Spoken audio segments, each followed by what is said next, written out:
सर्वांचं स्वागत करतो. आज नवी मुंबई महानगरपालिकेचे सार्वत्रिक निवडणूक 2025ची आरक्षण सोडतीचा कार्यक्रम होता. सकाळी 10:15 आपला कार्यक्रम सुरू झाला आणि आता आपण 12 वाजून जवळजवळ 40 मिनिटापर्यंत हा कार्यक्रम आपण आता पूर्ण केलेला आहे. नवी मुंबई महानगरपालिकेची जर लोकसंख्या 2011च्या लोकसंख्येच्या आधारित ही निवडणूक होत आहे. त्याची जनगणनेनुसार येणारी लोकसंख्या ही 11,36,170 एवढी आहे. त्यापैकी अनुसूचित जातीची लोकसंख्या ही 1,08,39 आहे. अनुसूचित जमाती प्रवर्गाची लोकसंख्या ही 19,646 आहे आणि निवडून द्यायचे एकूण महापालिकांचे सदस्यांची संख्या ही 111 आहे. जे आत्ताचं जे गुणोत्तर दिलेलं होतं की अनुसूचित जातीकरता राखून ठेवायच्या एकूण ज्या जागा येत होत्या त्या गुणोत्तरानुसार अनुसूचित जातीची लोकसंख्या आणि त्याला भागिले एकूण लोकसंख्या आणि पुन्हा त्याला सूत्रानुसार एकूण सदस्य संख्येने गुणाकार केल्यानंतर हा 9.85 येतो आणि पूर्णांकात करत असताना तो आपण 10 जागा या अनुसूचित जाती या प्रवर्गासाठी राखीव येतात. अनुसूचित जमातीकरता सुद्धा अशाच पद्धतीने अनुसूचित जमातीची लोकसंख्या भागिले एकूण लोकसंख्या गुणिले एकूण सदस्य संख्या अशा प्रकारचं जे सूत्रानुसार 1.91 एवढी येतात आणि पूर्णांकात केल्यानंतर 2 जागा ह्या अनुसूचित जमातीकरता राखीव येतात. नागरिकांचा मागास प्रवर्गासाठी राखून ठेवायचे एकूण जागा ज्या आहेत त्याच्यासाठी सुद्धा जे सूत्र होतं त्याचं सुद्धा आपण एकूण महानगरपालिकेचे जे 27% आणि महानगरपालिकेची एकूण सदस्य संख्या याच्यानुसार 29 येतात. 29.97 येतं. परंतु जी जागेंची गणना करताना अपूर्णांकात असल्याचं दुर्लक्षित करावे असं असल्यामुळे आपल्याला 29 ह्या जागा या नागरिकाच्या मागास प्रवर्गासाठी आपण राखीव ठेवण्यात आलेल्या आहे. महिलांसाठी राखून ठेवायच्या ज्या जागा आहेत सूत्र जे आहेत एकूण सदस्य संख्या भागिले 2 अशा प्रकारे 56 सदस्य संख्या ही महिलांसाठी राखीव राहणार आहे 111 पैकी. स्त्रियांसाठी राखून ठेवत असताना ज्यावेळेस अपूर्णांकात येतो त्यावेळेसही तो पूर्णांकात घेत असल्यामुळे आपल्याला 56 आलेला आहे. अनुसूचित जातींच्या स्त्रियांसाठी आपण ज्यावेळेस राखीव ठेवण्याची संख्या आहे तर आपल्याला 5 सदस्य हे अनुसूचित जाती महिलांसाठी येतात. अनुसूचित जमाती महिलांसाठी 1 सदस्य आणि नागरिकांच्या मागास प्रवर्गाच्या महिलांसाठी 15 सदस्य असे येतात आणि सर्वसाधारण प्रवर्गासाठीच्या 70 जागा उर्वरित राहतात. त्याच्यापैकी 35 जागा ह्या आपण सर्वसाधारण प्रवर्गातील महिलांसाठी राखीव झालेल्या आहेत. अराखीव जे पद राहणार आहे ते 35 आपल्याकडे राहणार आहे. आपण जर बघितलं असेल तर अनुसूचित जाती या प्रवर्गाची ज्यावेळेस आरक्षण करण्यासाठी आयोगाने सूचना दिल्या होत्या की लोकसंख्येची उतरत्या क्रमाने आपण त्याचे मांडणी करावी आणि जे पहिले 10 सदस्य जिथे येते तिथे त्यानुसार आपल्या नवी मुंबई महानगरपालिकेमध्ये प्रभाग क्रमांक 1 मध्ये आपल्याला अनुसूचित जाती हा प्रवर्ग निश्चित झालाय. 2 नंबरच्या याच्यामध्ये सुद्धा अनुसूचित जाती प्रवर्ग आलाय. 3 नंबरच्या जो प्रभाग आहे त्याच्यामध्ये सुद्धा अनुसूचित जाती प्रवर्गासाठी जागा आलेली आहे. 4 नंबरच्या प्रभागामध्ये सुद्धा अनुसूचित जाती प्रवर्गाची जागा आलेली आहे. 6 नंबरमध्ये प्रभाग 6 मध्ये अशा जागा आहेत. प्रभाग 7 आहे, प्रभाग 8 आहे, प्रभाग 20 आहे आणि प्रभाग 28 आहे. अशा पद्धतीने ही अनुसूचित जातीसाठी आपण राखीव झाले. त्याच्यापैकी महिलांचे सगळे सोडत काढण्यासाठी आपण शाळेतल्या विद्यार्थ्यांच्या उपस्थितीमध्ये आज जी सोडत काढली आपणही त्याचे साक्षीदार होतात. तर अनुसूचित जाती प्रभाग 1 मध्ये महिलांसाठी राखीव झालेला आहे. अनुसूचित जाती प्रभाग 2 मध्ये सुद्धा महिलांसाठी राखीव आलेली चिठ्ठी निघालेली आहे. प्रभाग 4 मध्ये सुद्धा अनुसूचित जाती महिलांसाठी राखीव राहिलेला आहे. प्रभाग 20 मध्ये सुद्धा अनुसूचित जाती महिला आणि प्रभाग 28 मधले जो राखीव अनुसूचित जाती त्याच्यापैकी सुद्धा महिलांचा एक सदस्य झालेला आहे. अशाच पद्धतीने अनुसूचित जमातीची ज्यावेळेस आपल्याला आरक्षण घोषित करायचं होतं त्याच्यासाठी सुद्धा लोकसंख्येच्या उतरत्या क्रमाने आपण मांडणी केली आणि ही उतरत्या क्रमाने मांडणी केल्यानंतर आपल्याकडे प्रभाग 6 आणि प्रभाग 8 असे 2 प्रभाग हे आपल्याला अनुसूचित जमाती प्रवर्गासाठी राखीव झाले. त्याच्यापैकी महिलांसाठी आपण एक चिठ्ठी काढल्यानंतर प्रभाग 6 मधील अनुसूचित जमातीचा जो एक जागा आहे ती महिलांसाठी आपण राखीव निश्चित केलेली आहे. नामप्र प्रवर्गासाठी ज्यावेळेस आपल्याला आरक्षण काढायचं असतं त्यावेळेस अशा पद्धतीने ज्यावेळेस आपण सगळीकडे एक एक सदस्य आपल्याला प्रत्येक प्रभागामध्ये एक सदस्य हा नामप्रमध्ये ठेवायचा होता.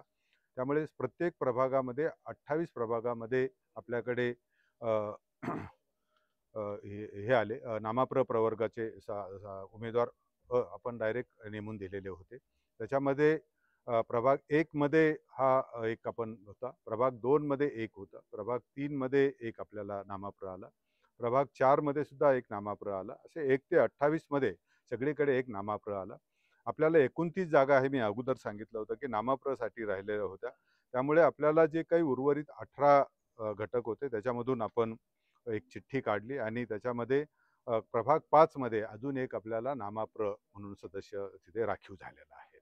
अशा पद्धतीने ही राखीव झाल्यानंतर आपण महिलांसाठी आरक्षण हे नामप्र प्रवर्गामध्ये काढलं.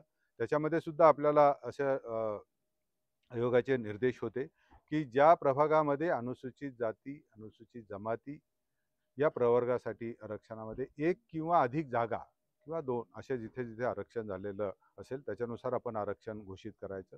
अशा पद्धतीने 5 जागा ह्या थेट आपल्याला महिलांसाठी आपण नेमून देऊ शकलो आणि उर्वरित 10 जागांसाठी आपण सोडत काढून तेही आपण घोषित केलं. त्याच्यानुसार अनुसूचित प्रभाग 1 मध्ये नामप्रसाठी महिलांचं आरक्षण आलेलं आहे. प्रभाग 3 मध्ये नामप्रसाठी महिलांचं आरक्षण आलेलं आहे. त्याच पद्धतीने प्रभाग 5 मध्ये नामप्रचं महिलांसाठी आरक्षण आलेलं आहे. त्यानंतर प्रभाग 7 मध्ये आपल्याला नामप्रसाठी महिलांसाठी आरक्षण आलेलं आहे.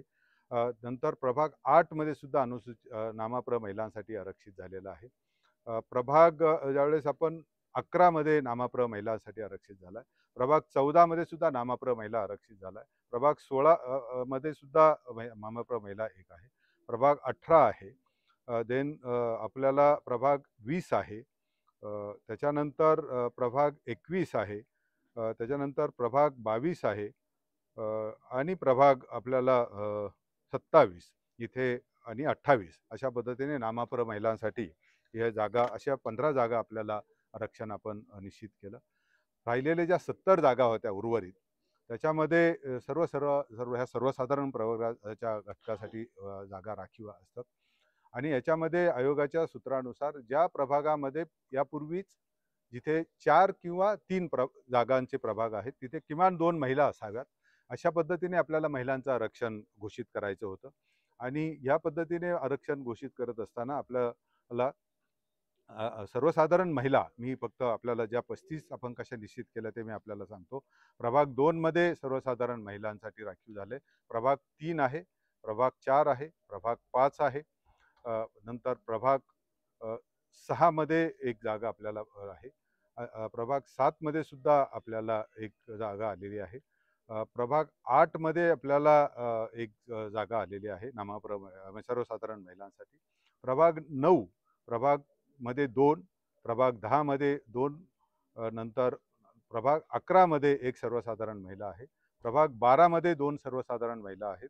प्रभाग 13 मध्ये 2 सर्वसाधारण महिलासाठी आलेले आहेत. प्रभाग 14 मध्ये सुद्धा एक सर्वसाधारण महिलेसाठी आरक्षित झालेला आहे. प्रभाग 15 मध्ये सुद्धा सर्वसाधारण महिलेसाठी 2 जागा आहेत. प्रभाग 16 मध्ये एक जागा ही सर्वसाधारण प्रवर्गासाठी आहे. प्रभाग 17 मध्ये आपल्याला सर्वसाधारण महिलांच्या 2 आलेले आहेत. प्रभाग 18 मध्ये सर्वसाधारण महिलांसाठी एक आलेली आहे. प्रभाग 19 मध्ये सर्वसाधारण महिलांसाठी 2 जागा आहेत. प्रभाग 20 मध्ये आपल्याला एक तिथे आपण पूर्वीच अनुसूचित जाती आणि नामप्र महिला आल्यामुळे प्रभाग 21 मध्ये आपल्याला एक नामप्र महिला आहे. प्रभाग 22 मध्ये सर्वसाधारण महिलांसाठी एक जागा आहे. प्रभाग 23 मध्ये सर्वसाधारण महिलांसाठी एक जागा आहे. प्रभाग 24 मध्ये 2 जागा ह्या सर्वसाधारण महिलांसाठी आहे. प्रभाग 25 मध्ये 2 जागा ह्या सर्वसाधारण महिला प्रवर्गासाठी आहेत. प्रभाग 26 मध्ये सुद्धा 2 सर्वसाधारण प्रवर्गातील महिलांसाठी राखीव झालेत. प्रभाग 27 मध्ये सुद्धा एक आपल्याला एक जागा ही सर्वसाधारण महिलांसाठी राखीव झाली. अशा पद्धतीने 35 जागांचं आरक्षण आज आपण इथे आपल्या सर्व समक्ष घोषित केलं आणि जे उर्वरित राहिलेले होते ते सर्वसाधारण प्रवर्गासाठी आपण ही केली. आता ही निवडणूक प्रक्रिया पूर्ण झाल्यानुसार आज आता आम्ही आयोगाकडे हा पूर्ण जे काही आरक्षणाची सोडत आहे याचं इतिवृत्त तयार करून आम्ही सादर करू आणि मग पुढचा टप्पा जो आहे 17 तारखेपासून मला वाटतं की याच्यावर सजेशन ऑब्जेक्शनसाठी सुद्धा नागरिकांसाठी ते खुले होणार आहे. तर 5 वर्षापूर्वीची आणि आतामध्ये किती मतदारांची संख्या वाढली आणि वैशिष्ट्य काय म्हणावं लागेल आज एकूण प्रक्रिया पाहिली जाते? आत्ता आपल्याला धन्यवाद आपण आमच्या हे केल्याबद्दल कार्यपद्धतीला आपण प्रतिसाद दिल्याबद्दल.